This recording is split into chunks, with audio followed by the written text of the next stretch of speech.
Hi, I'm Hazel. It's Saturday today, which makes it time to sit down and catch up on the WoW news of the week, what I have been up to, and answer some of your questions. This week, we got the Dragonflight Pre-Patch. It came out, it's here. There was definitely lots of downtime and a variety of things broke as expected, or at least as I expected. But the game more or less works right now. Mostly. I'm kind of glad that this part is happening before Evokers come out so that there's not that added stress of you really want to set up like your new thing before Dragonflight itself comes out, but also your whole game is like crashing down around you. Maybe it's good that we have a little bit of time to just kind of iron out all of the wrinkles. As we found out this week, the pre-patch is a two-phaser, which means that while Evokers are coming in pre-patch, and pre-patch came this week, Evokers are not right now. Evokers will be coming later with Phase 2, which happens November 15th, so 3 weeks after the beginning of Phase 1.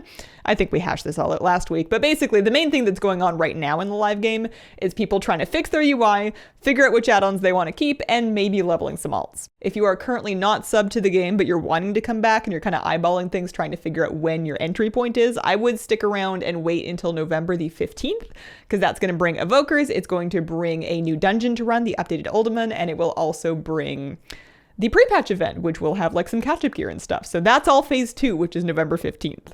To usher us into the pre-patch, the official WoW survival guide has gone up on the Warcraft YouTube channel, and it's extra special this time because I'm in it. I got to provide some narration for it alongside other creators Nagura and Sidhu. That's available on the Warcraft YouTube channel now, and it's also on my channel front page, and that kind of talks through the basics of what's going on in the pre-patch. You know, it's a survival guide. It'll help you survive. That was a super fun project, and it's like really cool that I get to do stuff like that, so I was really happy. Other things this week, the character limit is being raised from 50 to 60. I'm a tiny bit unclear whether that's happened like now in pre-patch or whether that's like a Phase 2 thing, but certainly in time for people to make Evokers. It's probably in already.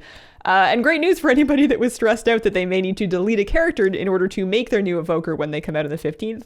Or, you know, I'm sure it must be in now because people are going to want to make like their Tauren rogues and their Draenei rogues and their Orc priests and stuff, and they might need the extra slots for it. So character cap gets an extra 10 slots. Good news for Altaholics. What else? In Live WoW this week, all of the raids are now faded, and they will stay faded until Dragonflight, which means that if you are still wanting the Slime Cat, go for it. You can do it. You can do it in one really big puggy day if you really want to now because all 3 raids are faded. That Slime Cat will continue to be available up until Dragonflight, so if you've got your eye on Mr. Jigglesworth, believe in yourself, get out there and get it done because it will be no longer available after that point, and it's a very excellent squishy cat. As far as what I've been doing in pre-patch, I took the opportunity to clean up my character list. I deleted some alts that I wasn't, well, I guess I was using them, but now I get to make more. And then I started making more with the debut of a new gnome prot warrior named Crinkles. I don't know how I got that name, but I'm very happy with it. My biggest struggle of the pre-patch, actually, it wasn't anything that was like broken in the base game, but the I used to use KUI nameplates and they didn't get updated right away. They usually take a little bit. So I decided I would finally switch to Plater, and then I went into the Plater options and I had a heart attack because, you know, Plater's a lot to set up. I didn't realize that a lot of people just import profiles. So anyways, I've been setting up Plater this week and tanking on this little gnome prot warrior.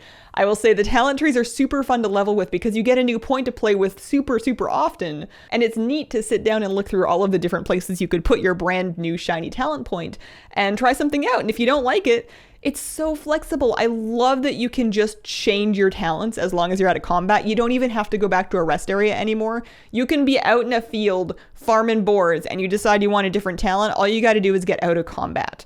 Obviously, you cannot change talents within a Mythic Plus dungeon or like a PvP instance, but between raid bosses or in a regular dungeon or like out leveling, have at it, you know, just try things because there's nothing locking you in. You've got a lot of flexibility. And that brings us to questions for this week. Frank wants to know, can you talk about the new reagent bag, how you obtain one, who can craft it, etc.? Thanks. To the point. So, the Cliff's Notes for the new reagent bag. We very briefly had our new bag slot for it on the pre-patch, but then they took it down because it was probably confusing people because you can't get the new bags yet.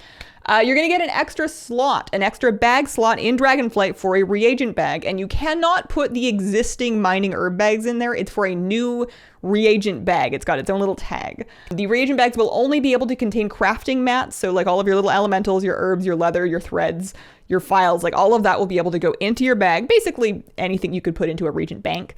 You will get one 26 slot one as a quest reward early in Dragonflight, and then tailors can make more. I think tailors have access to a 32 and a 34 slot option they can craft.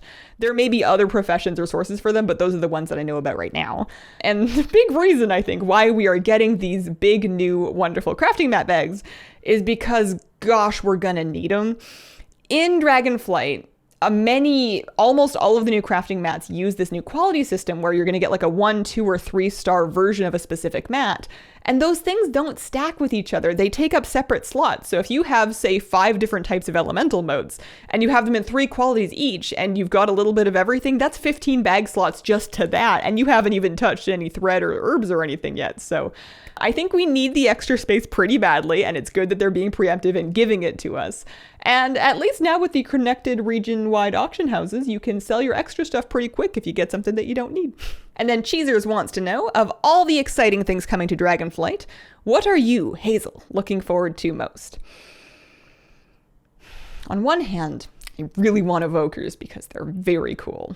But I thought about it, and I think the thing I'm really most excited about is having fewer endgame systems to wrangle with and kind of the flexibility that gives you.